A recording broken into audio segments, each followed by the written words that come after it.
been talking about the rift that occurred when Jacob took the birthright and blessing of Esau.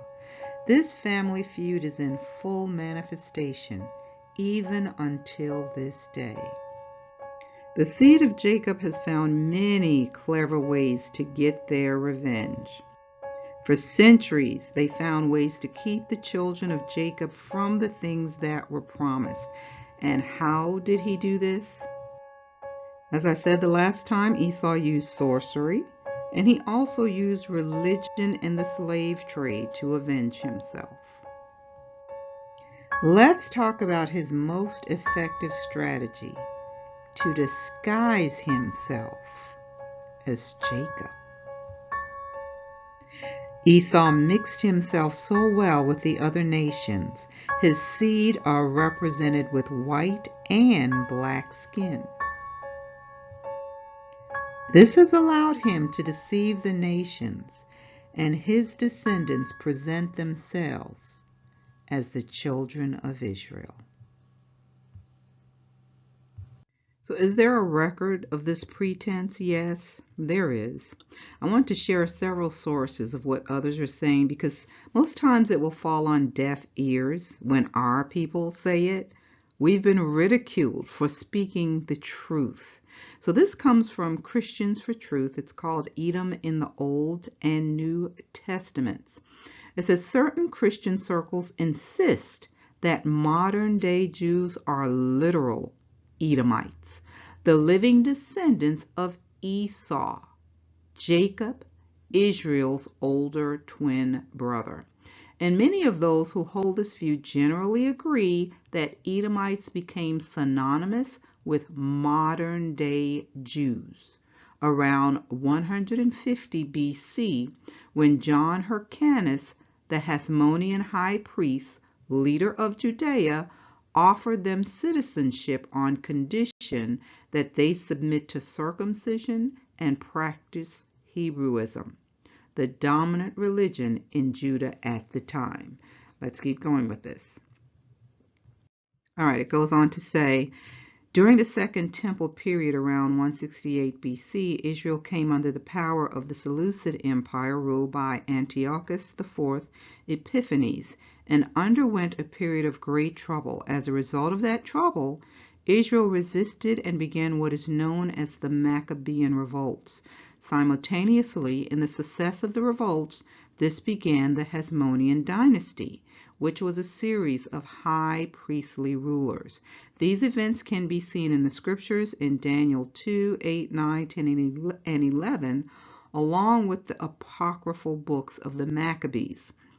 During that time, after casting off their Seleucid rulers in Jerusalem, Israel, under the Hasmonean dynasty, began to steadily retake the lands around them. In 150 BC, the high priest ruler John Hyrcanus conquered the land of Edom, known by its Greek name Idumea, during that time, and decreed to the Edomites that if they wanted to remain in their land, they were to be circumcised and convert to the Israelite religion and culture. Let me just put a note there that we did not have a religion. It was a way of life for us. So this is confirmed by a credible source, Flavius Josephus, from the Antiquities of the Jews, Book 13, Chapter 9, Section 1. And you can see the quote there where Josephus is confirming that this is what happened. So these are the folks who were in power when Messiah was born. And he called them out in several places, several verses of scripture.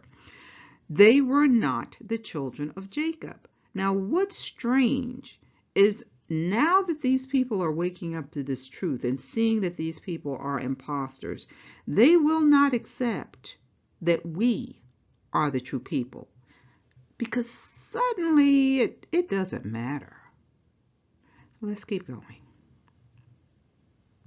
All right, so listen to this from John 8:32 through 33. Messiah is talking to a multitude here, and you have the children of Israel, but you also have the Pharisees and the Sadducees there. So two groups of people. Then Jesus said to those Jews who believed him, "If you abide in my word, you are my disciples indeed, and you shall know the truth, and the truth shall make you free." Now the Pharisees and the Sadducees respond in verse 33. They answered him, "We are Abraham's descendants and have never been in bondage to anyone. How can you say you will be made free?" Now, how in the world would they forget being in bondage in Egypt, or Babylon for that matter? The children of Israel were in bondage several times. How could they forget that? It's because they never were. So they are correct in saying they are Abraham's descendants, but not Jacob.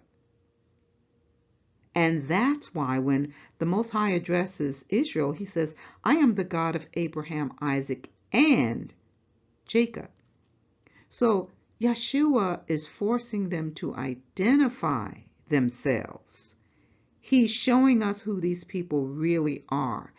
Listen to what Yeshua says here in John 8:44 through 45. "You are of your father the devil, and the desires of your father you want to do. He was a murderer from the beginning and does not stand in the truth, because there is no truth in him. When he speaks a lie, he speaks from his own resources, for he is a liar and the father of it. But because I tell the truth, you do not believe me."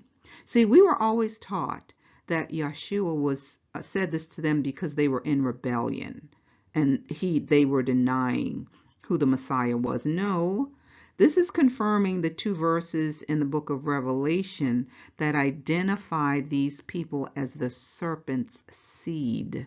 That's why he says, "You are of your father, the devil."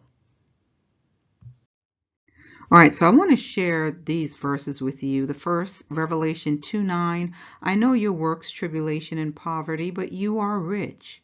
And I know the blasphemy of those who say they are Jews and are not, but are a synagogue of Satan." It's confirmed in Revelation 3:9, "Indeed, I will make those of the synagogue of Satan who say they are Jews and are not, but lie.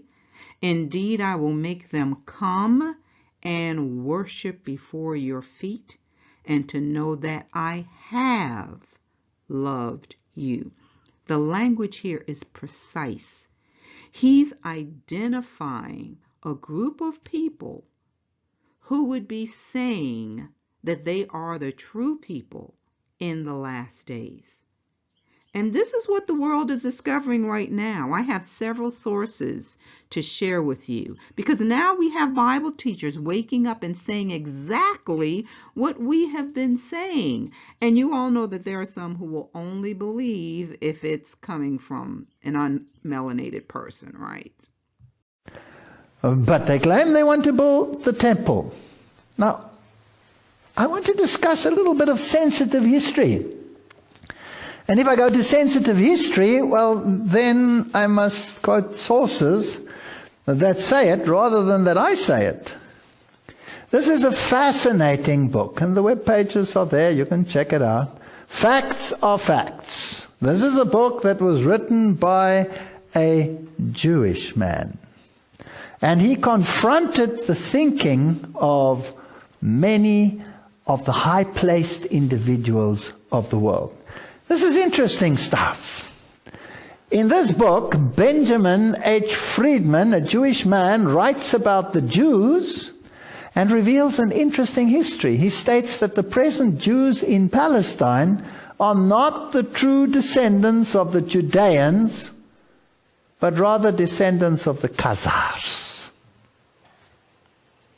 In the letter addressed to D. David Goldstein of Boston, Massachusetts, a convert to Catholicism, the author, Benjamin Friedman of New York City, dated October 1954, provides some fascinating insights. This is in the public domain. Let's study this for a while and see where we get. Benjamin H. Friedman claims that the word Jew was only introduced into the English language in the 18th century, and that Jesus referred to himself as a Judean and not as a Jew. Inscribed upon the cross when Jesus was crucified were the Latin words Iesus Nazarenus Rex Iodeorum, which means Jesus of Nazareth, ruler of the Judeans. Now this is fascinating. I went and checked it, and it is so. Yes, it happens to be so. Now the word Jew today has a religious as well as a political connotation. You think of a Jewish entity, a government, but you also think of their religion incorporated at the same time. Whereas the term Judean is a geographic connotation. It's a geographic. It doesn't incorporate the religion. It's where he came from. He was from Judah. He was a Judean. He further writes, the form of religious worship known as Pharisaism in Judea in the time of Jesus was a religious practice based exclusively upon the Talmud. The Talmud in the time of Jesus was the Magna Carta, the Declaration of Independence, the Constitution, the Bill of Rights, all rolled into one, of those who practiced Pharisaism. The Talmud today occupies the same relative position with respect to those who profess Judaism. So the rituals and rites that many of them observed were based on the Talmud and not on the Torah. Rabbi Morris, this is all from the source. Rabbi Morris in Khazar wrote a most revealing and comprehensive article with the title, What is a Jew?, which was published as a feature article in Look magazine in June 17, 1952 issue. In that article, Rabbi Morris Khazar evaluated the significance of the Talmud to Judaism today.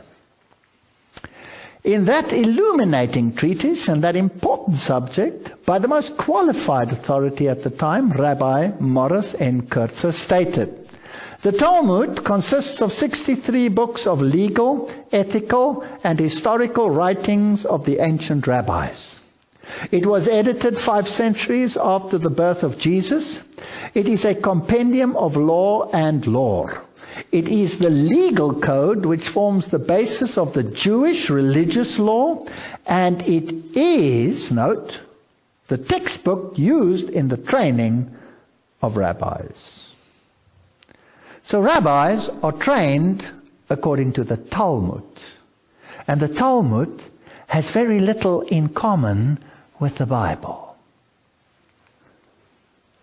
Then he states, from the birth of Jesus until this day, there have never been recorded more vicious and vile, libelous blasphemies of Jesus or Christians and the Christian faith by anyone, anywhere, or any time than you will find between the covers of the infamous 63 books, which are the legal code which forms the basis of the Jewish religious law as well as the textbook used in the training of rabbis.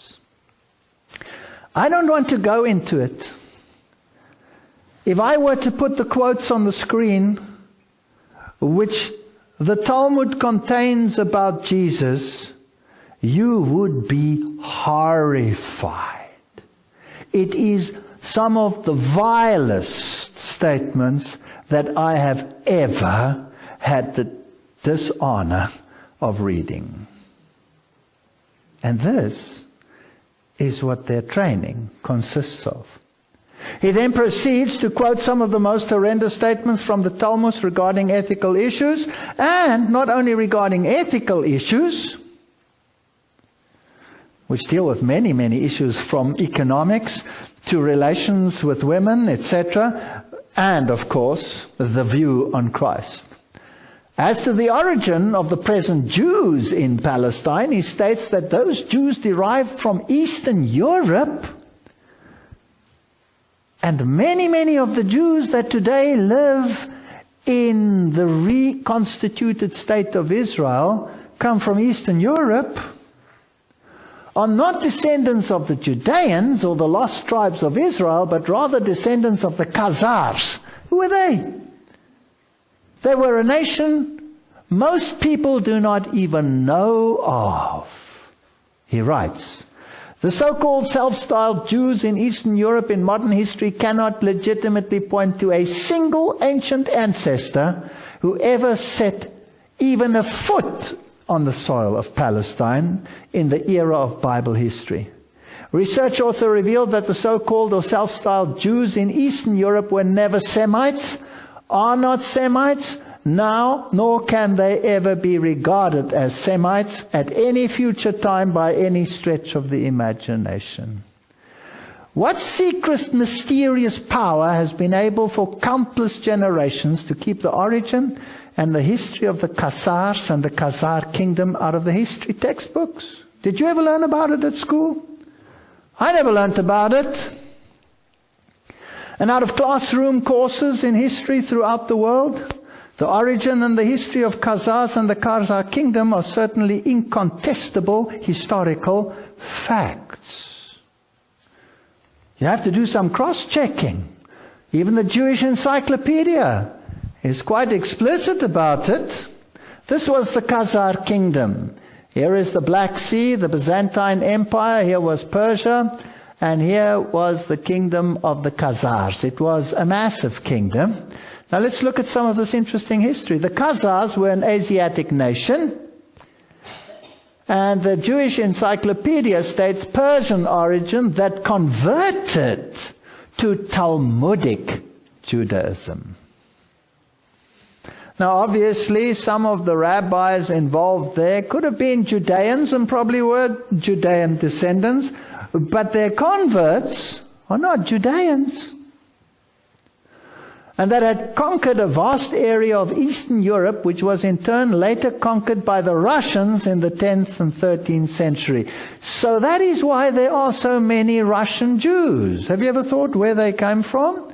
Did they escape from Palestine? Were they the lost 10 tribes? Did they emigrate to Russia? No. This is a totally different nation that accepted Talmudic Judaism. He writes, after a historic session with representatives of the three monotheistic religions, King Bulan, 7th century, decided against Christian and Islam, because Islam had just arisen, and selected as the future state religion the religious worship then known as Talmudism, and not known and practiced as Judaism, which was totally different, which was based on the Bible.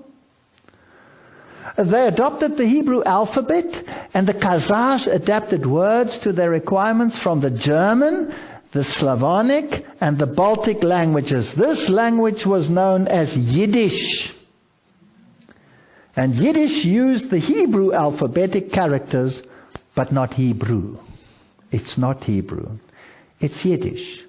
I've always wondered, when I hear them speaking Yiddish, I understand quite a few words. Why? Because I'm German.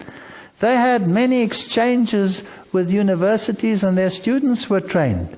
So here is another nation which had occupied this area, and they had adopted this religion and brought rabbis in and trained the people, but they were not Judean. Now let's jump to today. In accordance to this history, the religion of the modern state of Israel is based on Kabbalistic and Talmudic traditions and is far removed from the biblical worship of Yahweh.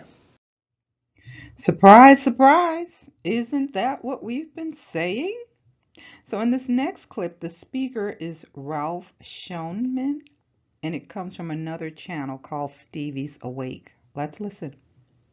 And what's extraordinary about this, of course, is that Mr. Benjamin Netanyahu is descended from people who have no relation to Palestine, historic or other, because Ashkenazim or European Jews, such as Mr. Netanyahu or ourselves for that matter, are in fact descendants of the Khazars, a 8th and 9th century empire that converted to Judaism at the time, from which European Jews are descended.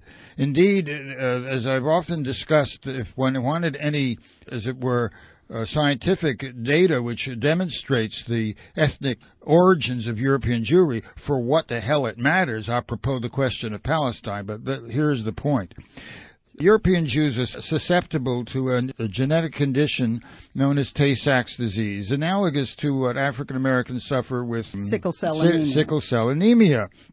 What's interesting about this is that only European Jews are susceptible to this genetic trait. No Semitic people is. That means none of the Jews from the Arab East, the Mizrahim. From Yemen or from Iraq. Yemen or Iraq or North Africa or any of the areas of the region, because like their Arab brothers and sisters, who are, as are the Arab Jews, the Palestinians would be converts to Islam. Well, the point is very ironic, as we've often made it, and I think we should take just this brief moment to emphasize this. Who do you think was converted to the proselytizing and dynamic Islamic religion in the 6th century? The indigenous inhabitants. They were Jews. They were non-believers. They were Zoroastrians. They were people of various local religious and other views, animist views. The irony of all this is that the Palestinian people have a greater genetic link to the Jews of the region by descent than the Ashkenazim, who have no relation to this region whatsoever. So this is essentially a racist and pseudoscientific attempt historically to lay claim to an area and to translate their God into a real estate agent. This belongs to you, and this belongs to you, and da-da-da-da-da. There is no remote scintilla of evidence to establish a relationship between Jews in the world today and this region. None whatsoever, because the Jews of the period were expelled to Babylonia, and the remaining tribes were entirely assimilated to the populations of the area. So remember, the scriptures tell us that Esau is the end of the world, and the ruling powers are being controlled by this kingdom of darkness. It's a system that controls the political and the religious powers. It's the spirit of Rome.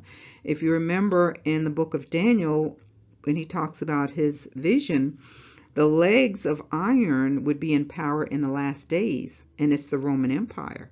They're still ruling through the Roman Catholic Church. I did a video on that showing you how Esau mixed himself with the Italians. So go back and watch that. There's a link in the top right. But let's look at this entry from the Jewish Encyclopedia defining the name Edom. It says the name Edom is used by the Talmudists for the Roman Empire, and they applied to Rome every passage of the Bible referring to Edom or to Esau.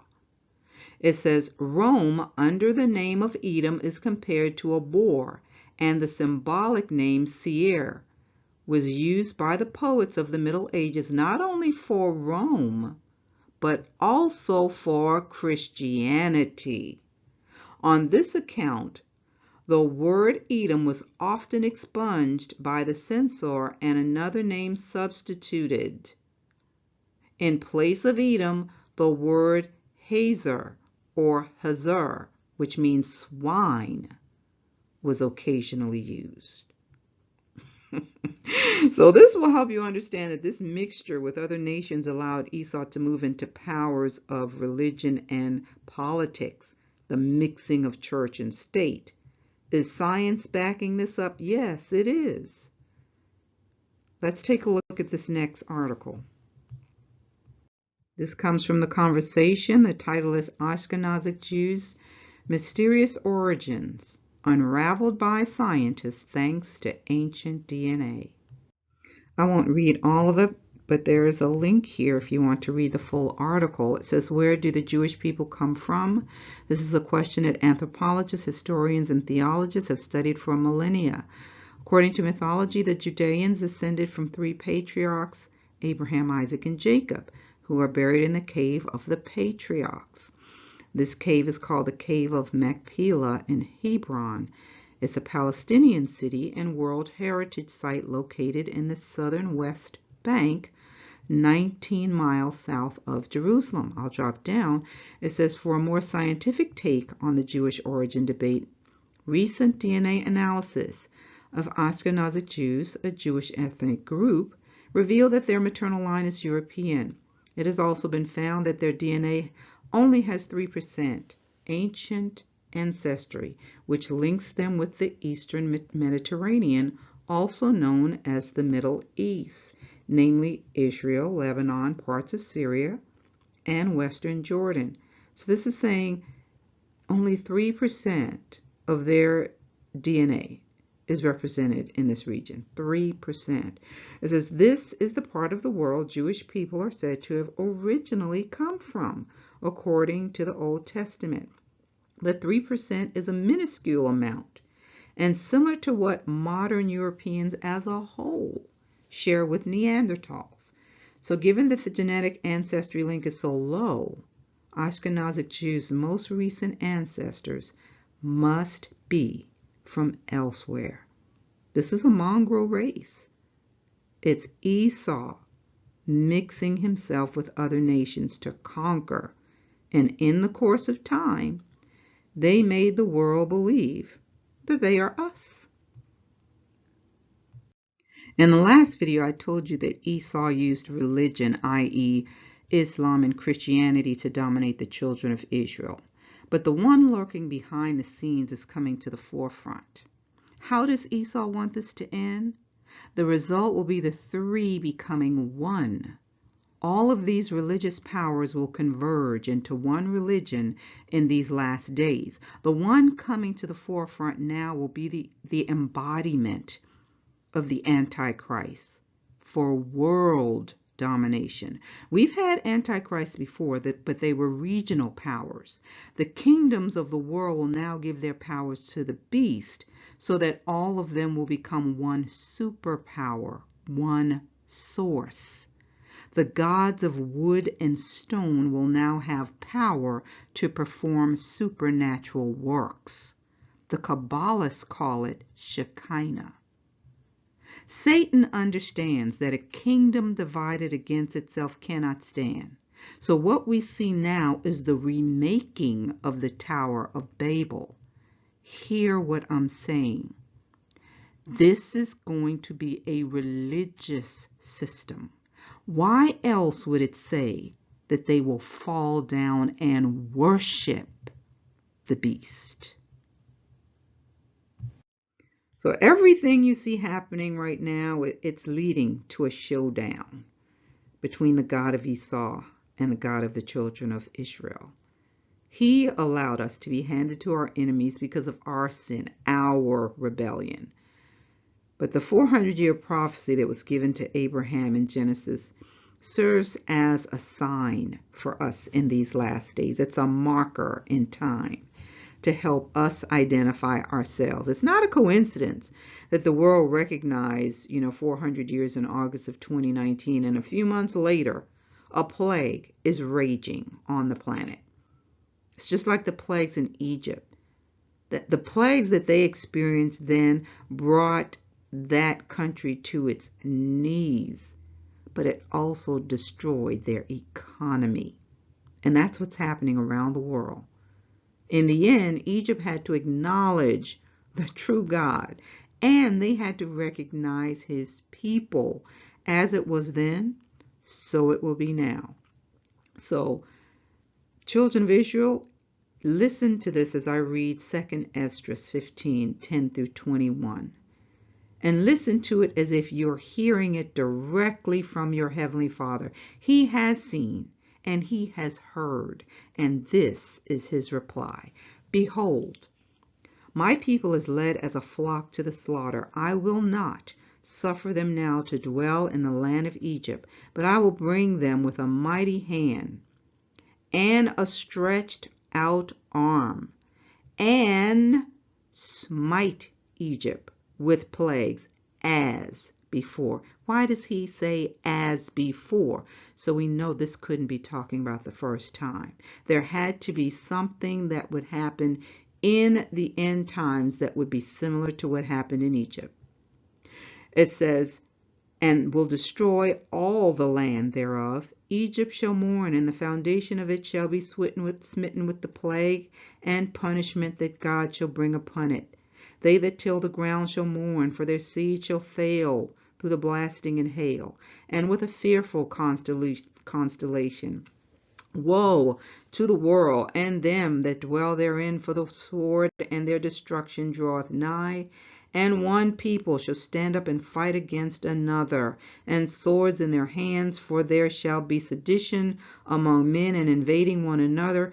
They shall not regard their kings nor princes, and the course of their action shall stand in their power. A man shall desire to go into a city, and shall not be able. For because of their pride the city shall be troubled, the houses shall be destroyed, and men shall be afraid. A man shall have no pity upon his neighbor, but shall destroy their houses with the sword, and spoil their goods because of the lack of bread, famine, and for great tribulation. So he's causing them to kill themselves. It says, behold, saith God, I will call together all the kings of the earth to reverence me, which are from the rising of the sun, from the south, from the east, and Lebanus, to turn themselves one against another, and repay the things that they have done to them. Done to whom? The children of Israel. Like as they do yet this day unto my chosen, so will I do also, and recompense in their bosom. Thus saith the Lord God. So we say to the children of Esau, you stole our identity and gave us a whitewashed version of history, full of lies and half-truths.